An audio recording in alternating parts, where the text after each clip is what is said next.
Une serveuse blanche renverse de l'eau sur la femme enceinte d'un chef de la mafia noire sans le savoir. Oh my God. 7 minutes plus tard, elle le regrette amèrement. Il était 20h47 un mardi soir lorsque tout a basculé. Oh my Simone, God. une femme noire enceinte portant une robe de créateur coûteuse, était assise seule à une table dans un coin, vérifiant nerveusement son téléphone. Elle attendait depuis 20 minutes, visiblement mal à l'aise alors que les autres clients la dévisageaient et chuchotaient. Sa main se posait instinctivement sur son ventre de 7 mois. Elle sentait son bébé donner des coups, comme s'il ressentait la détresse de sa mère. C'est alors qu'Ashley, une serveuse blanche avec une attitude arrogante, a agi. Sans prévenir, Ashley a renversé une carafe entière d'eau glacée sur la robe à $3000 de Simone. L'eau froide trempa sa peau alors qu'Ashley se penchait vers elle et lui lançait avec un venin pur. « Oups, désolé. Peut-être que vous devriez aller dans des endroits où vous avez vraiment votre place au lieu de prétendre être quelqu'un que vous n'êtes pas. » Le restaurant entier s'est tu. Toutes les conversations se sont arrêtées. Chaque fourchette s'est figée en l'air. Simone, enceinte de 7 mois, restait là, l'eau dégoulinant de sa robe de créateur ruinée sur le sol en marbre. Ses mains tremblaient alors que l'eau froide pénétrait sa peau. Pendant un instant, elle s'inquiéta pour son bébé. L'humiliation lui brûlait plus profondément que l'eau froide ne pourrait jamais le faire. Mais au lieu de s'effondrer, les yeux de Simone brillèrent d'une fureur contrôlée. Elle se leva lentement, l'eau cascadant encore de sa robe, et fixa Ashley droit dans les yeux. Sa voix tremblait légèrement, non pas de peur, mais de l'effort immense pour contenir sa rage et protéger son enfant à naître du stress. « Vous n'avez aucune idée de ce que vous venez de faire, » murmura Simone, sa voix à peine audible, mais portant un poids qui fit se pencher tout le monde pour l'entendre. Puis, quelque chose d'incroyable se produisit. Simone plongea la main dans son sac avec des mains tremblantes, sortit l'argent exact pour son repas intact et le posa sur la table, accompagné d'un pourboire de $500. En se dirigeant vers la sortie, la tête haute, ceux qui regardaient de près pouvaient voir les larmes qu'elle retenait. La façon dont sa respiration se bloquait dans sa gorge alors qu'elle tentait de préserver sa dignité. Ashley resta figée, choquée, mais au fond d'elle, une petite voix murmurait que quelque chose n'allait pas du tout dans ce qu'elle venait de faire. Elle se tourna vers ses collègues, affichant un sourire satisfait pour masquer l'inquiétude croissante dans sa poitrine. Enfin débarrassée d'elle, murmura-t-elle, pensant avoir gagné. Mais ses mains tremblaient légèrement alors qu'elle nettoyait l'eau, et elle ne pouvait pas vraiment croiser le regard de ses collègues. Mais Ashley ignorait ce qui l'attendait dehors. Alors que Simone s'approchait du SUV noir garé devant le restaurant, un homme d'apparence dangereuse en sortit. C'était Gérald. Lorsqu'il vit l'état de sa femme, les taches d'eau sur sa robe, les larmes à peine contenues dans ses yeux, la façon dont elle tremblait, son expression se transforma en quelque chose qui aurait terrifié quiconque l'aurait vu. « Que s'est-il passé ?» demanda Gérald, sa voix d'un calme mortel alors qu'il aidait doucement sa femme enceinte à s'installer sur le siège passager, ses mains tendres malgré la rage qui montait en lui. Simone regarda le restaurant, puis son mari, sa voix se brisant alors qu'elle prononçait 4 mots qui allaient tout changer. Quelqu'un doit apprendre le respect. Si vous voulez découvrir comment le monde de cette serveuse raciste s'effondre complètement lorsqu'elle réalise à qui elle s'en est prise, assurez-vous de vous abonner maintenant, car ceux qui suivent à vous laisser sans voix. Et laissez un commentaire pour me dire, avez-vous déjà été témoin d'une discrimination comme celle-ci dans la vraie vie? Ashley pensait avoir humilié une personne sans défense, mais elle venait de commettre la plus grosse erreur de sa vie.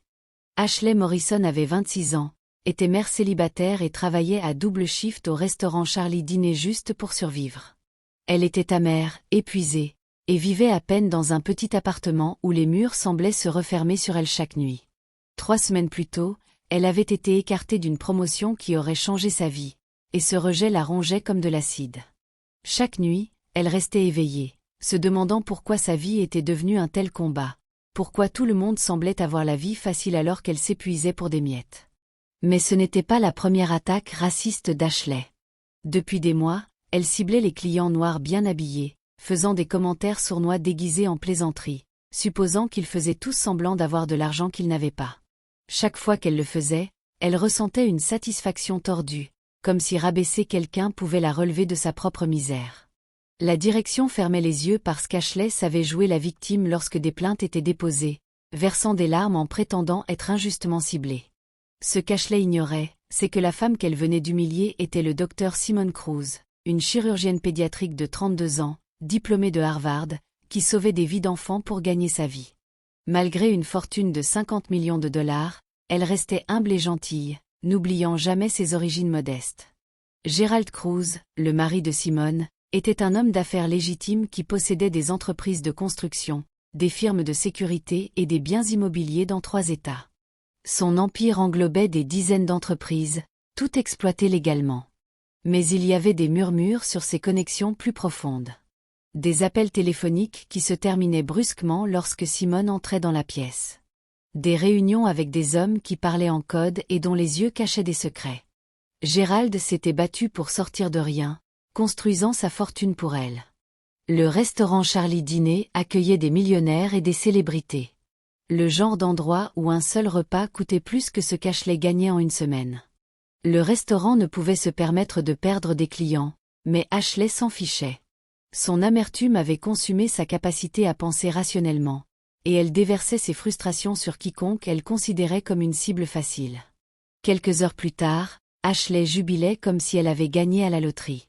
Elle se vantait auprès de ses collègues d'avoir remis cette femme à sa place, ses yeux brillant d'une joie malveillante qui masquait le vide croissant en elle. Elle a même publié sur les réseaux sociaux. Ce soir, j'ai dû donner une leçon à des gens faussement riches sur le fait de manger là où ils n'ont pas leur place. Certains doivent apprendre à rester à leur place. Les likes et les commentaires de soutien de ses amis nourrissaient son ego, la faisant se sentir justifiée dans sa cruauté. Mais au fond, cette victoire sonnait creux. Pendant ce temps, Gerald menait des enquêtes discrètes. Sa mâchoire se crispait d'une rage à peine contrôlée qui menaçait de le consumer. Ses associés étaient prêts à passer à la violence immédiate, mais Gerald les retint avec des mains tremblantes. Ma femme gère ses propres batailles, mais un manque de respect envers ma famille, c'est moi qui m'en charge. Il commença à tout apprendre sur Ashley Morrison. Son enquête, alimentée par une fureur froide, terrifiait même ses alliés les plus proches. Il était prêt à rendre justice, et Ashley n'avait aucune idée de qui elle affrontait. Elle pensait simplement avoir humilié une femme noire, sans savoir qui était son mari. Le stress de l'incident envoya Simone à l'hôpital cette même nuit. Des contractions précoces secouaient son corps alors qu'elle sanglotait dans les bras de Gerald. Pas à cause de la douleur physique, mais du traumatisme émotionnel d'avoir été dégradée devant une salle pleine d'étrangers. Lorsque Gerald reçut cet appel du médecin, sa fureur contrôlée se transforma en quelque chose de bien plus dangereux. Quelqu'un n'avait pas seulement manqué de respect à sa femme. Ils avaient menacé la vie de son enfant à naître, et cela était absolument impardonnable. Gerald découvrit grâce à son vaste réseau qu'il possédait indirectement le bâtiment où opérait Charlie Dîner à travers des sociétés écrans. Sa société de construction avait construit le restaurant 5 ans plus tôt. Sa firme de sécurité protégeait la moitié des entreprises du quartier. Le réseau d'influence de Gerald était vaste et discret, touchant chaque aspect de la communauté d'une manière que la plupart des gens ne réalisaient jamais. Et maintenant, chaque fil de ce réseau serait utilisé pour apprendre à Ashley les conséquences de ses actes. La vulnérabilité d'Ashley était plus profonde que quiconque ne le savait. Son ex-mari devait de l'argent à des usuriers, des hommes dangereux qui n'acceptaient pas les paiements en retard, et leurs menaces devenaient de plus en plus violentes. Sa mère malade avait besoin de médicaments coûteux que l'assurance ne couvrait pas.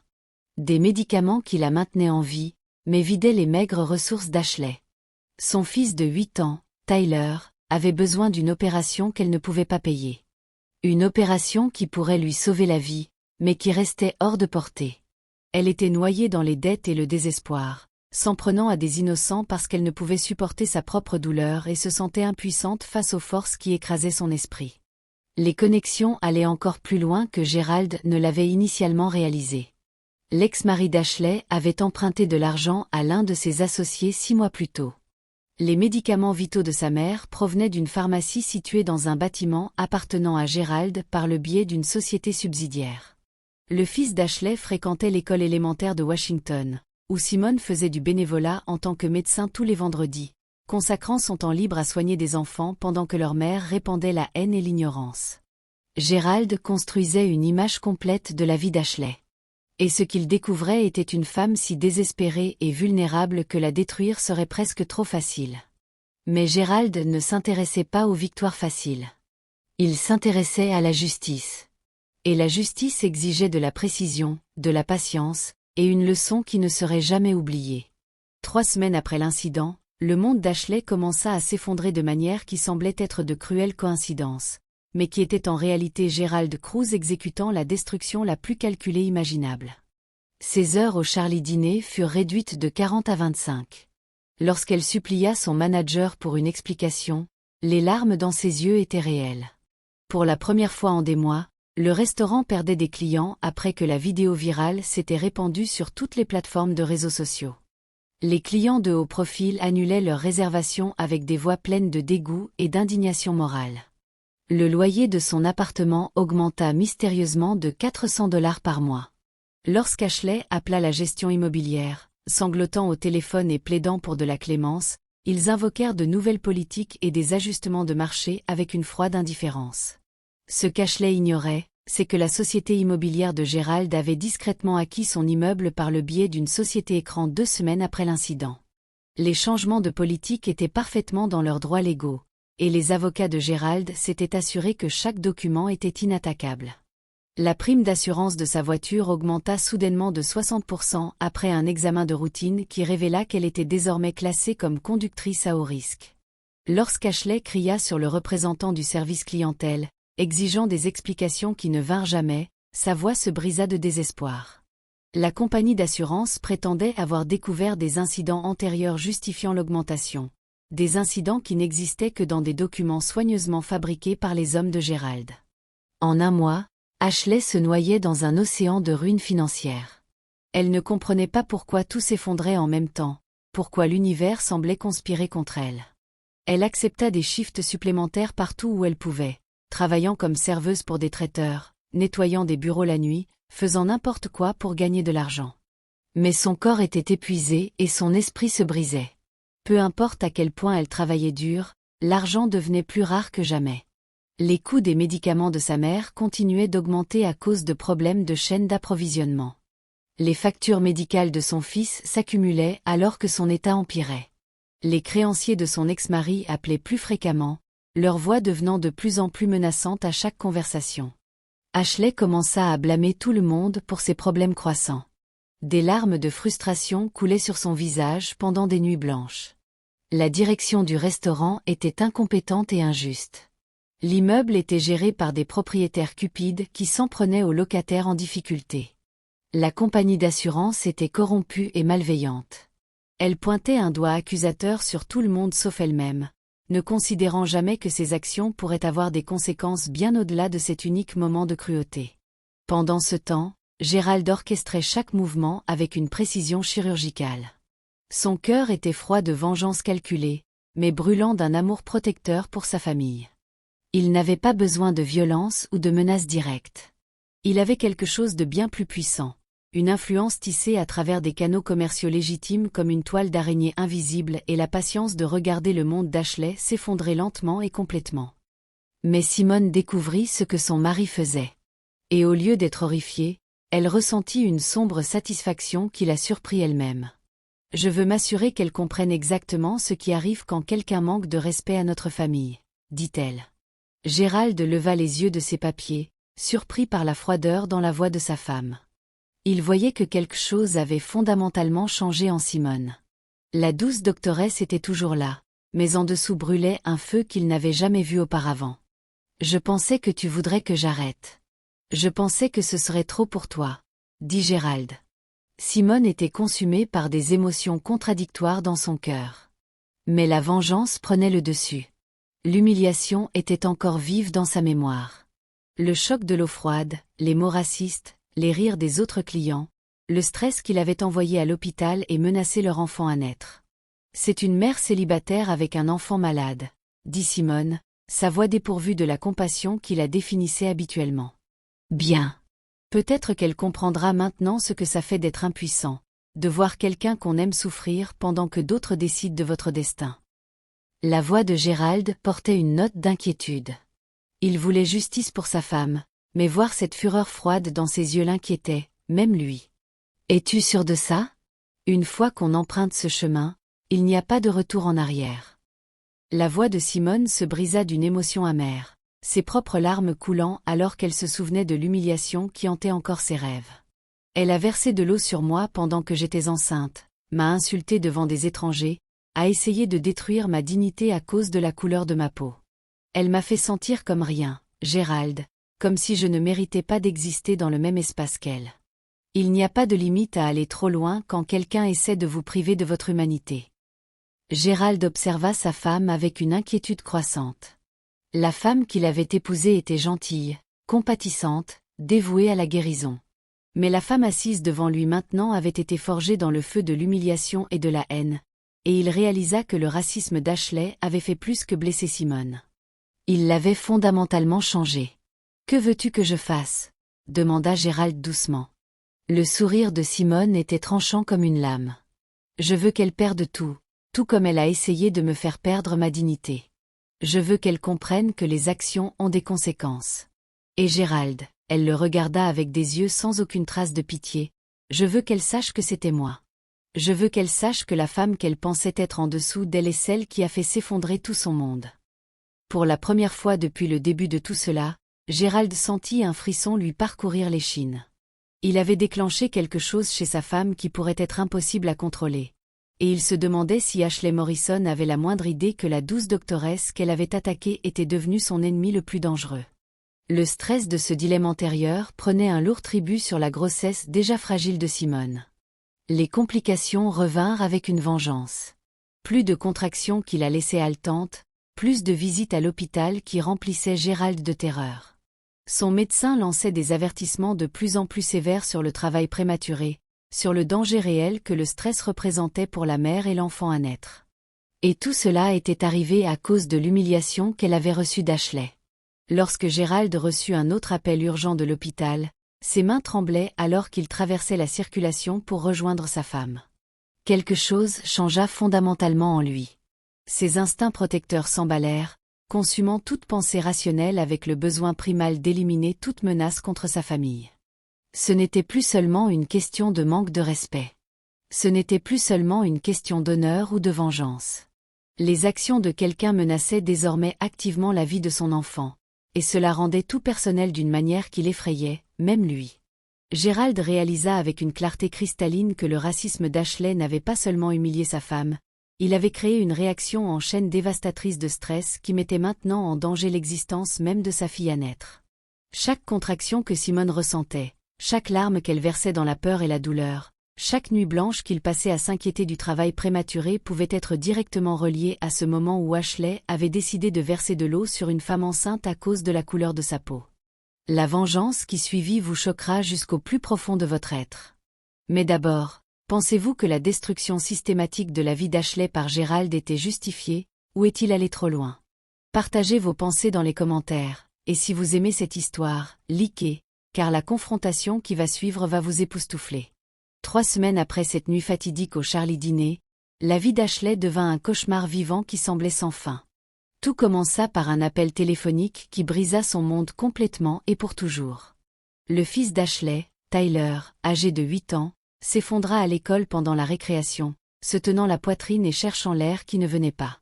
La panique dans la voix de l'infirmière scolaire glaça le sang d'Ashley alors qu'elle lâchait tout et courait à l'hôpital, son cœur battant de terreur.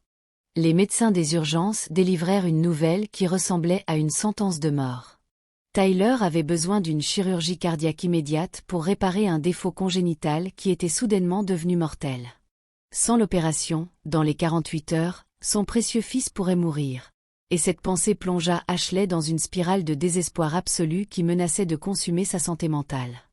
L'opération coûtait 68 000 $, un montant si incroyablement élevé qu'Ashley se sentit étourdie rien qu'en l'entendant. Son assurance, déjà très limitée, ne couvrait que la moitié de ce coût astronomique. Elle avait besoin de 34 000 $ qu'elle n'avait absolument pas et aucun moyen d'obtenir. L'hôpital fut clair, il n'opérerait pas sans garantie de paiement. Ashley passa des heures au téléphone à supplier, à plaider, à sangloter auprès de quiconque voulait bien l'écouter, mais les portes se refermaient les unes après les autres. Alors qu'elle digérait cette terreur inimaginable, son téléphone sonna à nouveau avec une nouvelle qui lui transperça le cœur comme un poignard. Le propriétaire du Charlie dîner lui porta le coup fatal professionnel avec une froide indifférence qui la traversa comme de la glace. Ashley, vous êtes viré. Effet immédiat. Ne vous donnez pas la peine de revenir. Il avait découvert qu'elle repoussait systématiquement des clients riches depuis des mois, et la vidéo virale de son attaque raciste avait coûté au restaurant plus de 200 000 $ en réservations annulées et en pertes commerciales permanentes. Les supplications désespérées d'Ashley concernant l'état de santé mortel de son fils tombèrent dans l'oreille d'un sourd sans aucune place pour la pitié. Puis, la pharmacie de sa mère appela avec une nouvelle qui semblait regarder son monde brûler. Les médicaments qui maintenaient sa mère en vie avaient été brutalement arrêtés par sa compagnie d'assurance en raison de changements de politique. Le coût mensuel était maintenant de 4 000 $ de sa poche. De l'argent qu'Ashley n'avait pas et n'aurait jamais. Elle raccrocha le téléphone et pleura jusqu'à ce qu'elle n'ait plus de larmes, se sentant comme noyée dans un océan de désespoir sans espoir de secours. Son propriétaire lui remit des papiers d'expulsion avec un sourire suffisant qui lui retourna l'estomac. Elle avait 7 jours pour payer le loyer augmenté, plus les frais de retard accumulés, sinon elle serait à la rue avec un enfant mourant et une mère malade nécessitant des soins constants. Ashley se retrouva dans l'aile pédiatrique stérile et éclairée au néon de l'hôpital Saint-Marie, tenant la petite main froide de Tyler alors qu'il était inconscient, entouré de machines qui bipaient et ronronnaient au rythme de son cœur en difficulté. Son propre cœur se brisa en regardant son enfant innocent souffrir alors qu'elle se sentait totalement impuissante à le sauver. Le docteur Matthews, un chirurgien pédiatrique distingué, examina le dossier de Tyler avec une grave préoccupation.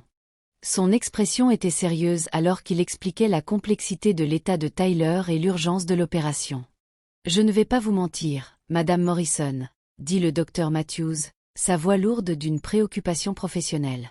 « L'état de votre fils est critique. Nous devons opérer dans les prochaines 24 heures, mais l'opération est complexe et coûteuse. Le coût total sera de 68 000 $. Le monde d'Ashley vacilla dangereusement alors que ce chiffre astronomique la frappa comme un coup physique. Je n'ai pas cet argent. Mon assurance ne couvre que la moitié. S'il vous plaît, il doit y avoir quelque chose. Le docteur Matthews la regarda avec sympathie. Je comprends votre situation. Il pourrait y avoir une option. Il y a un homme d'affaires en ville qui aide parfois avec des cas médicaux comme celui-ci. Gerald Cruz. Sa fondation est connue pour aider les familles dans des situations désespérées. C'est votre meilleure chance d'obtenir le financement dont vous avez besoin. Le premier instinct d'Ashley fut de saisir n'importe quelle lueur d'espoir, n'importe quelle bouée de sauvetage qui pourrait sauver la vie de son fils. Elle ne reconnut pas le nom, mais si cet homme pouvait aider Tyler, elle supplierait à genoux s'il le fallait. « Comment puis-je le contacter » murmura Ashley, sa voix se brisant d'un espoir désespéré. Son bureau est en centre-ville. Cruz Construction et Développement, mais Madame Morrison, avertit doucement le docteur Matthews, ces décisions ne sont pas prises à la légère. Vous devrez présenter votre cas directement à lui. 2 heures plus tard, Ashley se retrouva dans le hall étincelant de Cruz Construction et Développement, ses mains tremblant alors qu'elle serrait les dossiers médicaux de Tyler. La réceptionniste, après avoir entendu parler de l'urgence médicale, lui dit de manière surprenante que M. Cruz la recevrait immédiatement. Lorsqu'Ashley fut escortée dans le bureau exécutif, un homme d'apparence dangereuse se tenait dos à elle, regardant l'horizon de la ville. Lorsqu'il se retourna, le sang d'Ashley se glaça de reconnaissance et de terreur. C'était Gerald, le même homme qu'elle avait vu devant le restaurant 3 semaines plus tôt. « Alors, » dit Gerald, sa voix d'un calme mortel alors qu'il lui faisait signe de s'asseoir. « Vous êtes Ashley Morrison, la femme qui a renversé de l'eau sur ma femme enceinte et lui a dit qu'elle n'avait pas sa place dans un restaurant chic. » Le monde d'Ashley s'effondra autour d'elle alors que la terrible vérité s'abattit comme une avalanche. « Elle est votre femme, monsieur. Alors, c'est vous qui... » « Oui, j'ai systématiquement démantelé votre vie pièce par pièce depuis que vous avez décidé d'attaquer ma femme à cause de la couleur de sa peau, » termina Gerald, s'installant derrière son immense bureau comme un juge prêt à prononcer une sentence. « Oui, c'est moi. » Ashley s'effondra complètement, sanglotant si violemment que tout son corps tremblait. « Mon fils, il est en train de mourir. Il a besoin d'une opération. Je sais que ce que j'ai fait est impardonnable. Mais s'il vous plaît, ne punissez pas mon fils pour mes erreurs. » Gerald l'observa longuement, prenant en compte son état totalement brisé, son désespoir absolu, sa compréhension complète de son impuissance. Votre fils a besoin de 68 000 $ pour vivre, et vous êtes venu me demander de l'aide. Voyez-vous l'ironie de la situation, Madame Morrison? S'il vous plaît, murmura Ashley à travers ses larmes. Je ferai n'importe quoi. Je m'excuserai publiquement. Je travaillerai pour vous gratuitement. Je passerai le reste de ma vie à réparer ce que j'ai fait. Juste, s'il vous plaît, ne laissez pas mon enfant innocent mourir à cause de ma stupidité. Gérald se pencha en arrière dans son fauteuil, son expression indéchiffrable. Vous avez supposé que ma femme n'avait pas sa place dans ce restaurant à cause de la couleur de sa peau. Vous avez versé de l'eau sur une femme enceinte et essayé de l'humilier devant des étrangers. Et maintenant, vous êtes assise dans mon bureau, suppliant le mari de la femme que vous avez attaqué de sauver la vie de votre enfant. Ashley pouvait à peine parler à travers sa dévastation. Je sais ce que ça donne. Je sais que je ne mérite pas votre aide, mais Tyler, c'est juste un petit garçon. Il n'a jamais fait de mal à personne. S'il vous plaît. L'opération de votre fils, dit enfin Gérald, sa voix portant le poids d'un pouvoir absolu sur son destin, coûtera exactement ce que vous m'avez coûté en affaires détruites, en factures médicales liées au stress pour ma femme, et en dommages à la paix de ma famille. 68 000 $ semble un petit prix à payer pour la leçon que vous êtes sur le point d'apprendre sur les conséquences. Ashley réalisa avec une clarté écrasante qu'elle était totalement à la merci de l'homme dont la femme elle avait essayé de détruire, et que la vie de son fils dépendait de savoir si Gerald Cruz avait encore de la pitié à offrir. Puis Simone entra dans le bureau et vit Ashley sangloter. Ashley s'effondra complètement, se tournant vers Simone, sanglotant si violemment que tout son corps tremblait de chagrin et de terreur. Je suis tellement désolée. J'étais désespérée, en colère, noyée dans mes propres problèmes. Je pensais que vous faisiez semblant d'être riche. Je pensais que vous ne méritiez pas d'être là. Je pensais. Ces mots sortaient en halètements brisés entre des sanglots écrasantes. Alors, vous avez décidé que le racisme était la réponse à vos problèmes, dit Simone, sa voix restant stable, mais Ashley pouvait entendre la profonde douleur qui vivait encore dans ses mots. Vous avez décidé d'humilier une femme enceinte parce que vous passiez une mauvaise journée et aviez besoin de quelqu'un à blâmer pour votre douleur. Ashley pouvait à peine parler à travers ses larmes, sa voix un murmure brisé rempli de désespoir. S'il vous plaît, ne faites pas de mal à mon fils. Il est innocent. Il n'a jamais rien fait de mal. S'il vous plaît, ne le punissez pas pour mes erreurs. Gérald l'observa pendant un long moment tendu, prenant en compte son état totalement brisé, son désespoir absolu, sa compréhension complète de son impuissance.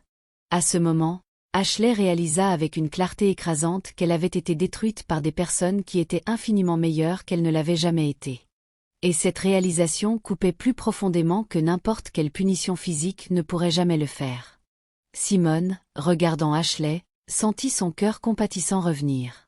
Elle se tourna vers son mari pour demander qu'il l'aide. Alors Gérald prit une décision qui surprit tout le monde, y compris lui-même. « Je vais sauver la vie de votre fils », dit Gérald à Ashley. « Mais ensuite, vous allez avoir une conversation très sérieuse avec moi. » Il lui donna l'argent. L'opération de Tyler dura 8 heures éprouvantes qui semblèrent 8 ans pour Ashley. Lorsque l'opération fut enfin terminée et que Tyler était stable, respirant régulièrement en salle de réveil, cela brisa complètement sa compréhension de la façon dont les gens qu'elle avait humiliés pouvaient sauver la vie de son fils. Elle s'effondra dans le couloir de l'hôpital, sanglotant si fort qu'elle pouvait à peine respirer, ses cris résonnant sur les murs stériles. 3 jours plus tard, Simone rendit visite à Ashley dans la chambre de récupération de Tyler.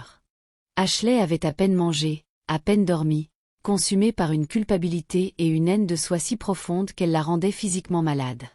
Des cernes sombres entouraient ses yeux, et elle avait perdu du poids qu'elle ne pouvait se permettre de perdre. « Madame Morrison », dit doucement Simone, s'asseyant à côté du lit de Tyler, où Ashley maintenait une veille constante comme un ange gardien, effrayée de quitter son poste. « Nous devons parler de ce qui va suivre. » Ashley ne pouvait même pas la regarder, la honte brûlant dans sa poitrine comme de l'acide.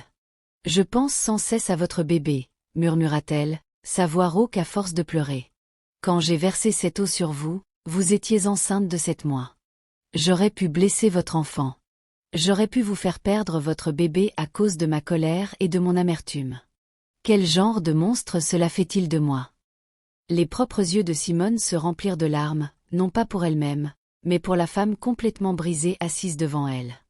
Une femme dont l'âme avait été mise à nu et trouvée défaillante. « Ashley, regardez-moi. » Lorsqu'Ashley leva enfin les yeux, Simone vit quelque chose qu'elle ne s'attendait pas à trouver.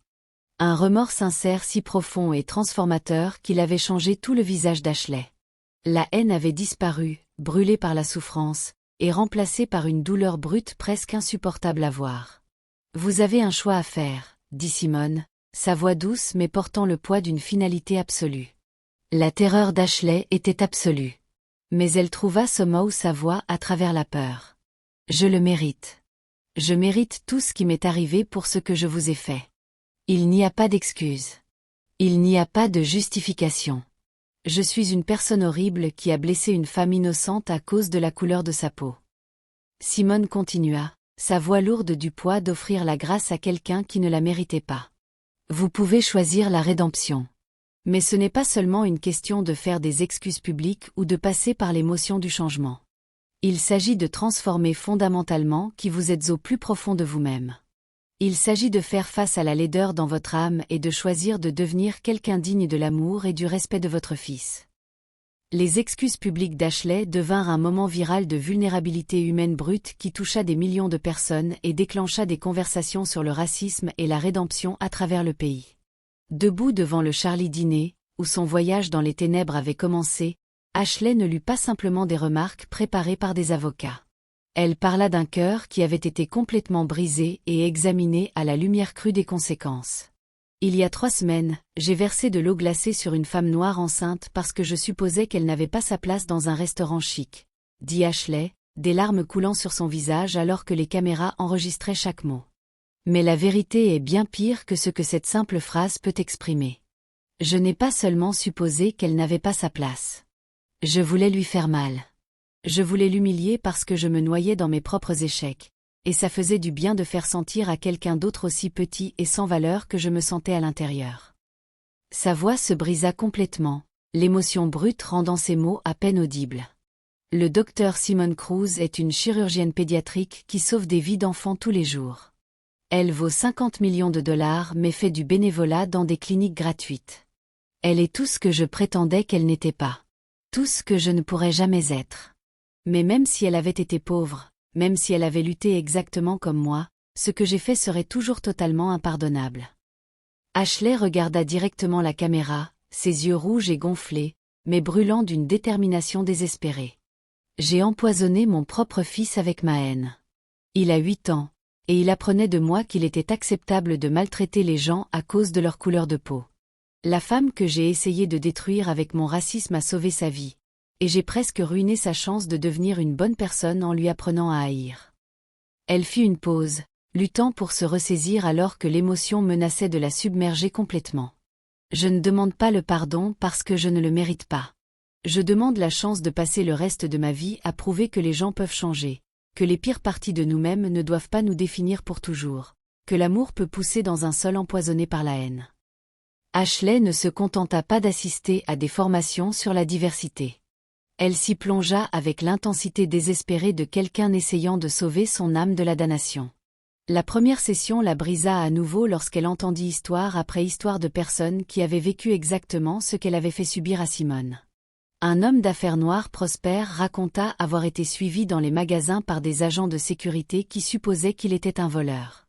Une docteure latina décrivit avoir été confondue avec le personnel de ménage par des patients qui ne pouvaient pas croire qu'une personne avec sa couleur de peau puisse avoir un diplôme médical.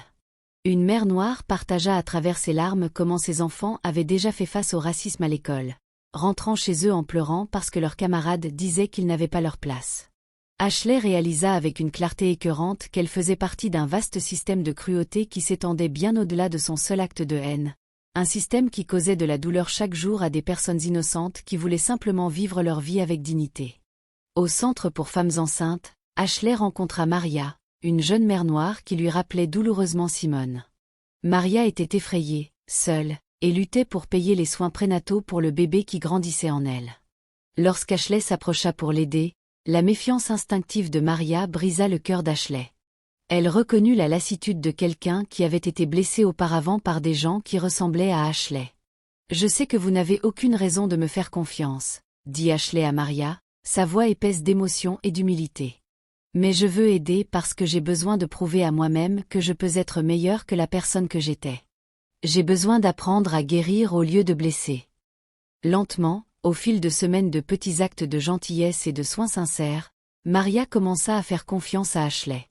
Le jour où Maria donna naissance à une petite fille en bonne santé et magnifique, elle demanda à Ashley d'être dans la salle d'accouchement avec elle. Lorsqu'Ashley tint ce parfait bébé noir dans ses bras, des larmes coulant sur son visage alors qu'elle regardait dans des yeux innocents qui ne portaient aucun préjugé, elle comprit enfin toute l'ampleur de ce qu'elle avait presque détruit lorsqu'elle avait attaqué une femme enceinte portant un enfant comme celui-ci. 6 mois plus tard, la transformation était complète.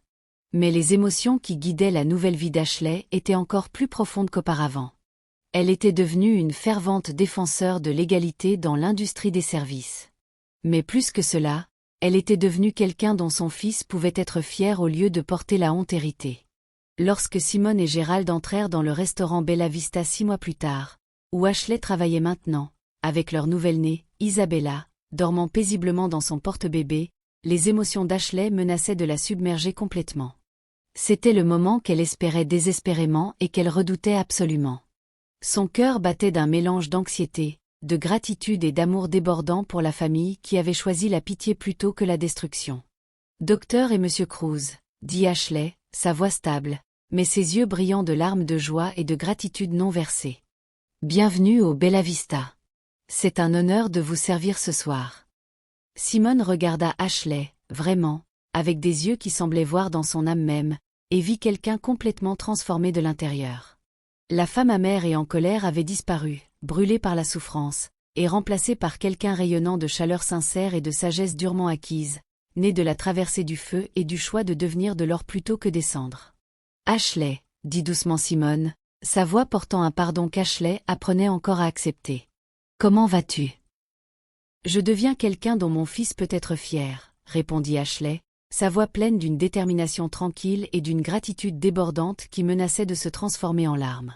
« Chaque jour, je travaille à devenir quelqu'un qui mérite l'incroyable grâce que vous m'avez montrée alors que je ne méritais rien d'autre que des conséquences. » Ashley commença à former les nouveaux membres du personnel.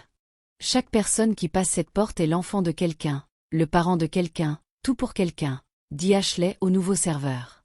Sa voix portait le poids d'une sagesse durement acquise, payée par le sang, la sueur et les larmes. Quand je me noyais dans ma propre douleur, j'ai essayé d'entraîner quelqu'un d'autre avec moi. J'ai presque détruit une famille innocente parce que je ne pouvais pas gérer mes propres échecs et avais besoin de quelqu'un à blâmer. Une jeune serveuse demanda avec hésitation, sa voix à peine audible. « Mais que faire si vous pensez vraiment que quelqu'un n'a pas sa place ici ?» La réponse d'Ashley venait de la partie la plus profonde de son cœur transformé, sa voix se brisant d'émotion alors qu'elle parlait d'une vérité apprise à travers une perte dévastatrice. « Alors, vous vous souvenez que l'amour est toujours la réponse. Toujours. À chaque fois. Dès que vous pensez que quelqu'un n'a pas sa place quelque part à cause de son apparence, vous avez déjà perdu votre propre humanité et oublié que nous sommes tous des gens essayant de traverser ce monde difficile ensemble. » Elle regarda autour de la pièce les visages représentant chaque ethnie, chaque histoire, chaque lutte et triomphe. Gérald Cruz aurait pu me détruire complètement et aurait été justifié de le faire. Le docteur Simone Cruz aurait pu laisser mon fils mourir et personne ne l'aurait blâmé. Au lieu de cela, ils m'ont appris que la rédemption est possible pour quiconque est prêt à faire le travail dur et douloureux de devenir digne de celle-ci. La voix d'Ashley se brisa d'émotion une dernière fois alors qu'elle partageait la leçon qui avait sauvé son âme. La femme que j'étais est morte dans cette chambre d'hôpital quand j'ai réalisé ce que ma haine m'avait coûté. La femme que je suis maintenant est née de leur pitié. Et chaque jour, je choisis d'honorer ce cadeau en m'assurant que personne d'autre n'ait à apprendre ces leçons comme je l'ai fait, à travers la perte, la douleur et la réalisation dévastatrice que la haine détruit tout ce qu'elle touche, surtout la personne qui la porte. Le cycle du préjugé n'a pas seulement été brisé. Il a été transformé en un cycle d'amour, de compréhension et de connexion humaine sincère qui s'est propagé comme des vagues d'une pierre jetée dans une eau calme. Ashley Morrison a appris que la force la plus puissante de l'univers n'est pas la haine ou la vengeance. C'est le courage de choisir l'amour, même lorsqu'on vous a donné toutes les raisons de choisir la haine, et la force de continuer à le choisir chaque jour pour le reste de votre vie. C'était le pouvoir de la véritable rédemption. Elle ne changeait pas seulement la personne qui la recevait. Elle changeait tous ceux qu'elle touchait pour le reste de leur vie, créant une chaîne infinie de guérison qui s'étendait bien au-delà de ce que chacun pouvait voir. Si vous avez aimé cette histoire, likez, abonnez-vous et partagez avec d'autres pour qu'ils puissent apprendre aussi. À bientôt pour notre prochaine histoire.